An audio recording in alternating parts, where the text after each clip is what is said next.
Okay guys, I'm back at the Big Easy. I tell you, it's my favorite city. I love this place. And I'm here on, and help me out with this, New Orleans Ghost Adventures. Yes, sir. And you are? My name is Mike. Mike. And Mike's going to be my guide tonight, so I just wanted to ask you, what are we looking into tonight? What do we got? Tonight we're going to be going by various haunted places in the French Quarter, hearing a lot of stories about some of the famous murders and suicides that we believe created the ghosts. So we're going to be talking about some of the more famous places here to go to in the French Quarter. We'll be going into a couple haunted bars that were featured on a couple of TV shows, a couple more historic places around here, and we'll be hearing stories actually that were passed down from people that live and work in these buildings as well. How long have you been doing this now? I've been doing this for about a year. And have you seen anything yourself? Seen anything down here? Not yet, to be perfectly honest. I have gotten a lot of things in pictures, and that's what we tend to have people get on the tours. Well, tell me what you get. Typically what we tend to get, a couple of the famous mansions that we'll be going to, we tend to get people, for the ghost hunting community, those that are familiar with it, we tend to get orbs, those glowing spheres of light that people tend to get in those areas where there's been a high degree of traumatic death. There's been a couple places that I'll point out, such as Muriel's Restaurant. We're not going on that one tonight, but it's a good one to check out. But one of the places we're going, called Two Jacks, has a history of apparitions there as well. Cool. So it's kind of hit or miss what we get. We get apparitions, we get orbs. Sometimes people's cameras just refuse to work on some of the tours as well. So no kidding. Tends to happen. And murders and suicides. This is an all-around great time, right? Yeah, exactly. A lot of death here in New Orleans. Unfortunately, we are a 300-year-old city, and as of March 2018, May 2018, excuse me. So a lot of history of stuff going on here. But you're going to be hearing Mike tonight, so stick with us.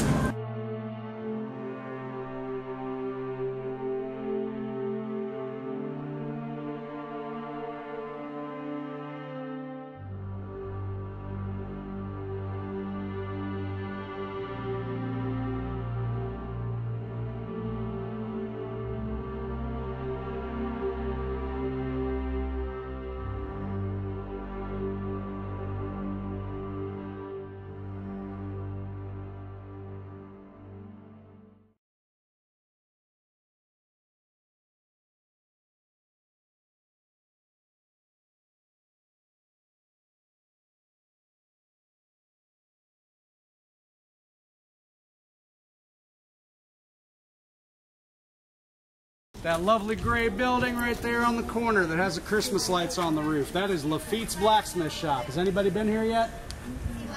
All right, really cool place to go. Now, this right here, as the name does suggest, it was originally a blacksmith shop that was owned by the pirate Jean Lafitte.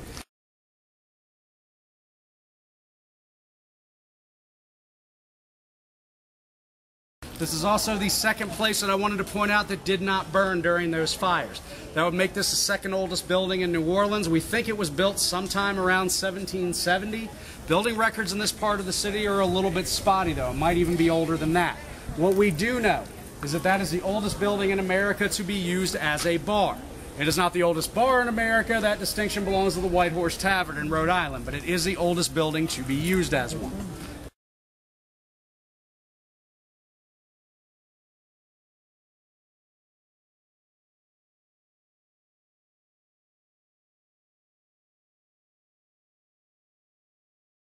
Now, this place, again, owned by the pirate Jean Lafitte. Raise your hand if you do not know who Jean Lafitte is. All right, I'll make this really quick for you because I could do a 2-hour tour on this guy alone. I'll give you the very basics. Jean Lafitte, famous pirate that operated out of Barataria Bay across the river on the West Bank in the late 1700s and early 1800s. He is most famous for backstabbing the British during the Battle of New Orleans during the War of 1812. In September of 1814, the British actually approached him. This is a very, very truncated version of how the conversation went. Again, I have to cram it in for time. Now, the British basically said, look, let's let bygones be bygones. You've been raiding our shipping for years, so why don't you get on the winning team here and do something else with your life? We're about to invade this port. It's the largest port in your country. We're going to put a stranglehold on all your goods coming in from the Caribbean. We're going to take over the rest of the country through here. So get on the winning team and let us make you rich. We want to give you $30,000 in gold right up front. All we want in exchange is for you to give us every secret way you have of getting into the city undetected with men and equipment. So Jean Lafitte, being a pirate and of course liking money, of course he agrees. He takes their money and, true to his word, he gives them every secret way he has of getting into the city undetected with men and equipment. He's a smuggler. He knows all these routes. So the British turn around, probably happy with their purchase. They head back to their camp and they start formulating a battle plan. Jean Lafitte turns around, probably happy with the money in his pocket, goes back to New Orleans, goes to Andrew Jackson and says, yep, here's the British battle plan. So Andrew Jackson says, well, what do you want for it? He says, well, $30,000 in gold sounds really good. Also, what I want you to do is I want the city to release all of my men that it has captured. It has my brother Pierre, it has my first mate, a bunch of my other officers. Release them, give us all full pardons, and stop hunting us. So Andrew Jackson says, that's a little bit thin. Can you do something else for me? Jean Lafitte says, sure, you do all this, my men and I will fight for you. So Andrew Jackson agrees. He gathers his forces at Chalmette, which is about a couple miles up the river, lies in wait for the British. The British army arrives, and, true to his word, so does Jean Lafitte, with 2 entire artillery batteries made up of the pirates that Andrew Jackson just released from prison. To show you how one-sided this battle was, the British lost close to 3,000 men in this fight. The Americans lost a grand total of 71. None of them were pirates. So Jean Lafitte is elevated to legendary status around here. He dies sometime around 1823, fighting the Spanish off the coast of Texas, doing piratey things, but he's always been a local legend around here. Which leads us back to the shop. Now, again, it was his blacksmith shop. He used it as a legitimate front for selling stolen goods that he brought into the city. So whether it was a good blacksmith shop or some shady guy pounding on an anvil watching out for the cops, we have no idea, but it was his blacksmith shop. Now, he loved this place. He loved it so much, we're pretty sure he did not leave. You can come here sometimes on a slow night. You might go in there, you might look into the darkest, least populated corner of the bar, where you might see, cloaked in shadow, an older gentleman, very handsome, wearing very outdated clothes by about 200 years, chomping on a cigar with a smile on his face and just taking the whole scene in. You might want to turn around and point him out to your friends. You might want to go up and talk to him. You do either of these things, he's gone. Now, he's another one that we have portraits of. We know exactly what he looked like. So, by people's accounts of him, we do think that this is the ghost of Jean Lafitte. Another sighting that people think is of Jean Lafitte is if you ever go in here, you'll notice a fireplace in the middle of the bar. Sometimes people will sit at that fireplace and they'll say they look into the fire when they see a pair of maliciously red glowing eyes staring back at them. Now, Jean Lafitte is rumored to have kept his personal stash of gold in that fireplace, kept it for emergencies, and hid it from his crew. So these might be the eyes of Jean Lafitte warning you away from his treasure trove. Now that is typically all Jean Lafitte does. A little bit spooky, nothing terrible. That's typically all he does unless you are a woman and unless you're in the bathroom. Now Jean Lafitte was a ladies' man in life. We think he has continued his hobby after death. Now sometimes ladies will come in here and they'll grab a drink. Now this is where I can give you a recommendation. There's actually a drink you can find here and only here at this bar. It is called a voodoo daiquiri or a purple daiquiri. It is also the worst thing you will ever put in your face for about 5 minutes and then you won't care. So sometimes ladies will come in here and they'll grab that. It's a pretty big drink. Nature might take its course. They may decide they need to use the restroom. They'll go into the restroom. Everything will be A-okay. So sometimes they come out and they'll notice that something is just a little bit off. That something is usually their bra. At which point they'll go to the management and say, some guy's molested me in the bathroom and unhooked my bra, do something about it. So the management will then point out a couple things. They'll point out that the bathrooms here are very, very small. They're about the size of milk crates, the doors barely work. So if there's a guy hiding in there waiting for you, he is clinging to the ceiling like Spider-Man, because you're going to see him otherwise. So they'll point that out. They'll then go into the history of Jean Lafitte, his propensity for being a ladies' man. And believe it or not, this usually tides everything over, and the women are usually happy about this, and their reaction, again, no joke, is usually, okay, well, don't worry about it, it was only a ghost. So, ladies, keep that in mind. If you ever decide to come back here sometime during your travels or after the tour, you go in there and you can get your voodoo daiquiri and you decide you need to use a restroom. If you have a wardrobe malfunction while you're in there, before you turn around and slap the dude behind you, it may not have been him. It probably was, but it may not have been him. It could have been something as simple and 100% harmless as a 200-year-old horny pirate ghost is just trying to get a little handsy with you.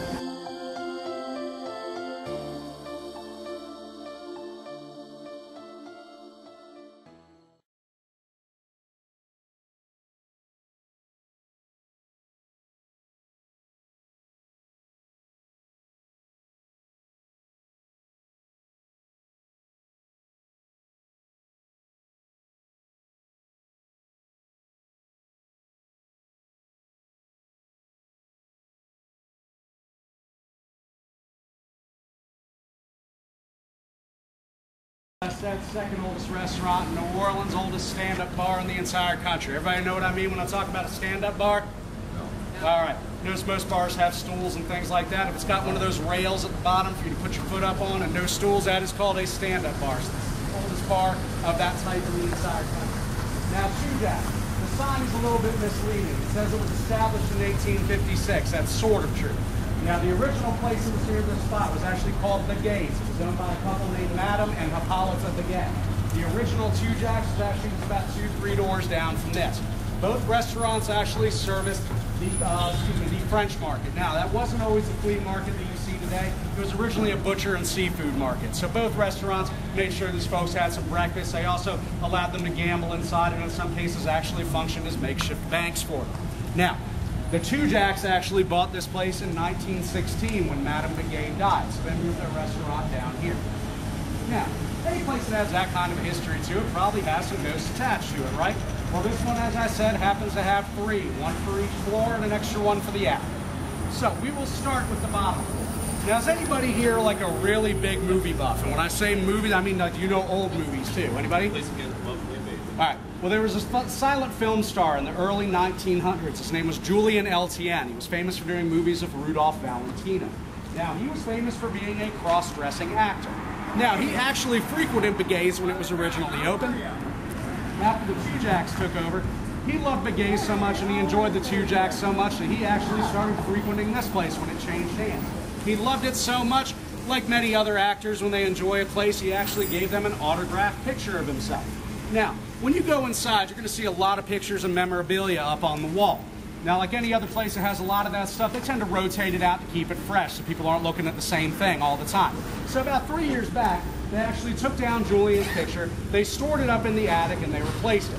Well, his picture was in the back dining room. Now, right after they did this, people started noticing some interesting things. People would come in here, they would take pictures inside the restaurant where his picture used to hang. They would take selfies, they'd have people take pictures of them. Well, oftentimes when they did this, if you looked over their shoulder in the picture, sometimes they would get something else in the picture, which looked like a beautiful woman standing behind them. Well, people taking a closer look at it actually realized this was not a woman, this was actually Julian dressed as a female. So this happened enough that people down here started to freak out. Now, it's a very haunted city, and like I said, people here are superstitious. So word started getting around that the place was haunted, so they freaked out. They took down the picture they replaced Julian with, and they put Julian back. Now, ever since they have done that, they have actually not had a problem with this. Now, the place we're going to be talking about right now is this lovely gray building right here on the corner. Now, before I go into this place, I have to ask a quick question. Is anybody here familiar with a show called American Horror Story? Yes.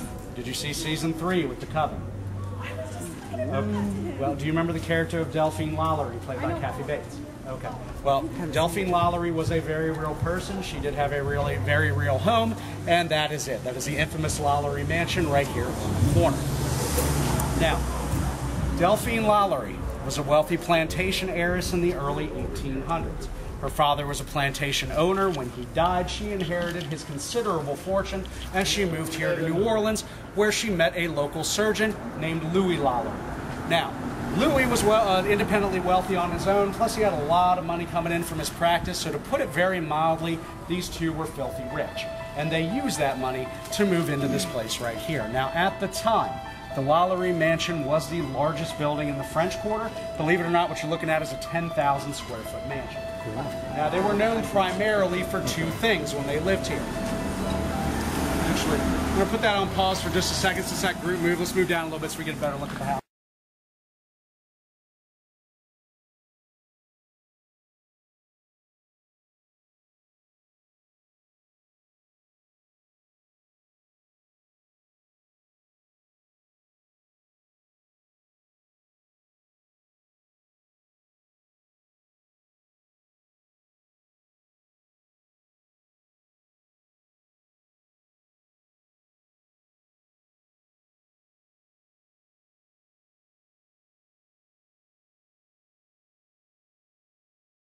Known primarily for 2 things when they lived here. The first thing they were known for were their lavish dinner parties. You wanted to be part of New Orleans high society in these days, you were not anybody if you hadn't been invited to a LaLaurie dinner party. So people were almost very literally fighting each other for a seat at their table. The next thing they were known for was not being particularly kind to their slaves. Now, that was kind of a big deal back then because New Orleans did not use a traditional Deep South form of American slavery. Down here we actually had something called the Code Noir. The Code Noir was a system of rules and regulations that dictated not only how you were able to treat your slaves, but what freedoms they did or did not have. As far as how you were able to treat them, now slave owners were allowed to legally kill their slaves at will for any infractions. They were allowed to beat or physically punish their slaves at will for any infraction. What they were not allowed to do, in contrast with the rest of the American South, they were not allowed to torture their slaves, they were not allowed to beat or physically punish them to excess, and they were not allowed to do any of this in public. Now, there had already been some reports, anonymous reports, to city officials that the LaLauries were mistreating their slaves. Now, the city officials couldn't prove anything, so they approach the LaLauries and they give them a warning. They basically say, okay, we can't prove this. If we catch you doing any of this, you're violating the law, and we're going to punish you. Well, Delphine either didn't get that memo or didn't care, because one night she chases a small slave girl, about 12 years old, out onto the roof. Delphine is brandishing a whip. The girl's crime is accidentally pulling Delphine's hair while she's combing it. The girl, instead of taking the beating that she's about to receive, she escapes the only way she knows how, which is by jumping off the roof to her death in the middle of the street. So at this point, city officials basically say, okay, we got you, and as a punishment, they confiscate the LaLaurie slaves.